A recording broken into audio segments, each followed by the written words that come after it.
Hi friends, how are you doing? Welcome for today's video. My name is Eddie. I hope you are doing fantastic and have a beautiful day. Today's topic is one of the most important topics out there. We are going to talk what are the two most important factors for a person to be and feel happy. And if you have followed my channel from the start, it was the essence of my journey, how to be feel fulfilled and happy. So if you have followed my channel, you know guys that I started actually my channel following these questions: what can I do to become more happy, to be more I don't know, fulfilled, this sensation. Of course it's a personal feeling, subjective personal feeling, but anyway, I searched and researched, and these two factors are absolutely the most influential of this topic. And I don't say that there are no others, but these two are the most important. So let's start.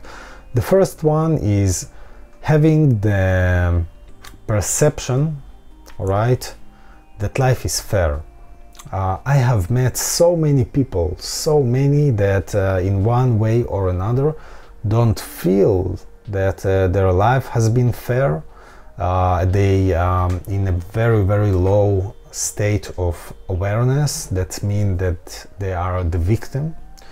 They accuse the nature, the culture, other people, most of all, for what is happening to them. All the thing is happening to them. Why? Because 1, 2, 3, 4, 5, they have all the excuses that you want to hear, and life is not fair to them, and people are not fair to them, and everything just happening to them. So this is extremely important to battle it. Now let's start with the facts. This is essentially true. Life is not fair. It has never been fair. What is bad about all this is the expectations for life to be fair. You can just think about it. There are many people that I don't know, born in let's say third world countries. They don't have banking accounts. I don't know, they don't have many of the conveniences, the possibilities that you have, and it's not fair. But what can you do? It's all about the attitude. What do you do about it?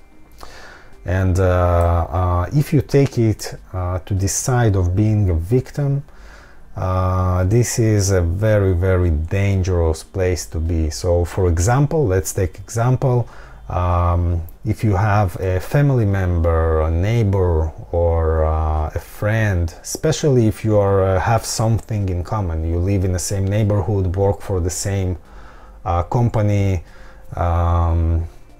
maybe you I don't know, have the same profession, and he has I don't know, more convenient hours, his paycheck is better than yours. It will create all these emotions inside yourself, and these thoughts create emotions that create sometimes actions, but for most part another thoughts that create emotions, and this is a negative loop which is very dangerous. So whatever you think, it's partially because everyone is a little bit competitive. There are people that are a lot competitive a lot.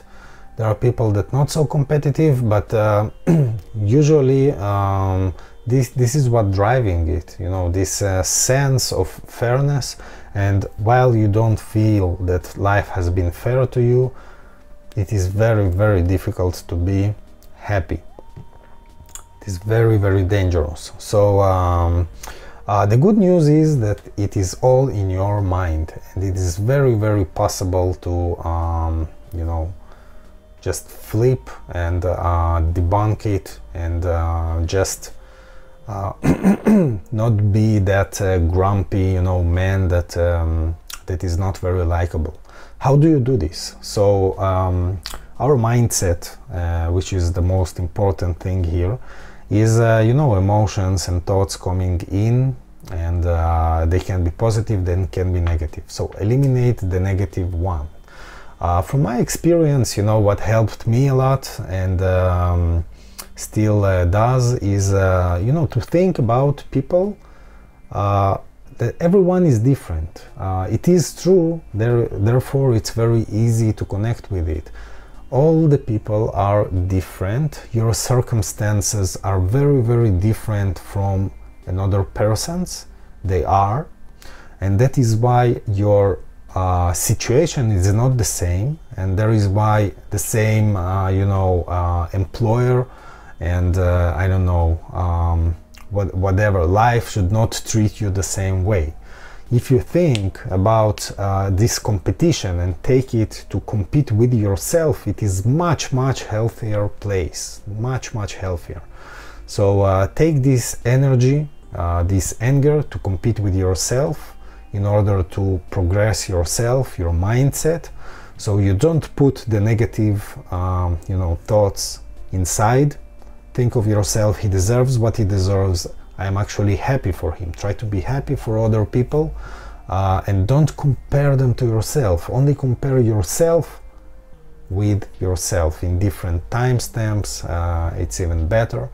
And after you do this, you need to debunk whatever negative feelings you already have in that mindset box of yours here. So how do you do that? Well, gratefulness. We have not talked about it a lot, but take a moment, just a little bit of exercise. You actually need to tell yourself, right, and think about it. What are the positive things that are in your life? Be grateful, right, for that. Be grateful that you live, for example, in a 2020. Be grateful that you live in a first world country, if you are. That you have food, that you have abundance of calories right now, you are in a good health, you maybe have family, and you are concentrating your mind on the positive things. That way it creates this positive loop. This is why it's so powerful, because when you concentrate your mind on the positive, you are not concentrating it on the negative. And of course it creates these good sensations, good feelings. Alright, the second factor, which is also very important, it's this sense of fulfillment, the sense of having your soul, as we called it in the first slide. And this is very much determined by the quality of your relationships. Relationships with your friends, your family, and your community. Well, what makes good relationship? Good relationship is a situation when you make yourself significant in someone else's life. It can be someone else's tasks, project, and you feel needed, you feel like you are part of their lives. All right, so the most simple example is, of course, with your kids. Okay, you are taking a great role in your kids' lives, hopefully, and you feel very fulfilled after this. This is also why people, when not making money, for example, volunteering, they are also get a lot of fulfillment sensation from that experience, because when the experience is meaningful to someone, he is relying on you, it makes us feel that way. Now, if the experience is difficult, for example, raising kids is difficult, and you succeed doing this, or partially succeed, I mean, you are in the process and you feel that you are doing it great, that gives you a very, very great satisfaction and sense of this fulfillment. I'm telling this because many people are lost especially these days. Many connections are virtual, you know, through social media, and it just doesn't deliver. So in order to be, you know, many years from now, decades from now, to be happy, fulfilled, and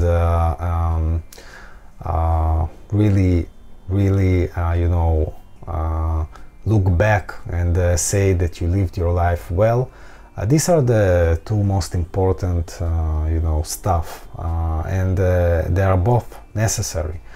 Now, just to say what is not here, of course, money is not here, and also physical well-being, surprisingly, is not here. Apparently it doesn't have such an impact on your overall, you know, steady state happiness. That means that if you win the lottery, you will be very happy, but then you will get back to this best baseline. If you are going to break a leg and be ill, I don't know, God's sakes, so you're going to be very depressed, or maybe if you lose money, very, very depressed for a short period of time, and then it's going to get back up to this baseline. So the most important thing for us is getting this baseline higher and higher and higher. This is a difficult task, but it's very much doable. I know, because I did it for myself for the last, I think, maybe 2 years, working on that meditation and that gratefulness and many other techniques that we will cover in this channel. This is only the first video. So yeah, guys, I think I will wrap it up here. This was kind of a, I don't know, more of a vlog style video. Tell me what you think. Did you like it with the presentations, you know, or just, you know, me talking? For me, I like this format much better. I'm not scripting anything, only like bullets, and this is the way I like to do this. I like to speak from the heart and whatever is on my mind. So don't like this, I don't know, mechanic scripting all the time, what people other people I see use. So thank you, guys. I think that I will wrap it up here. I hope that you enjoyed it. Think about these points, you know, write it to yourself. Maybe make a plan that is better. How do you do consistently? Start to practice this. Think about this baseline happiness level. How do you get it up? Work on your relationships, on your mindset, and I hope that you will have a very happy life, you know, and a happy year. It's actually just a new, we started 2020, a new year, so I hope that next year we are going to be stronger, with better mindset, and more fulfilled. All right, thank you, guys. Bye bye.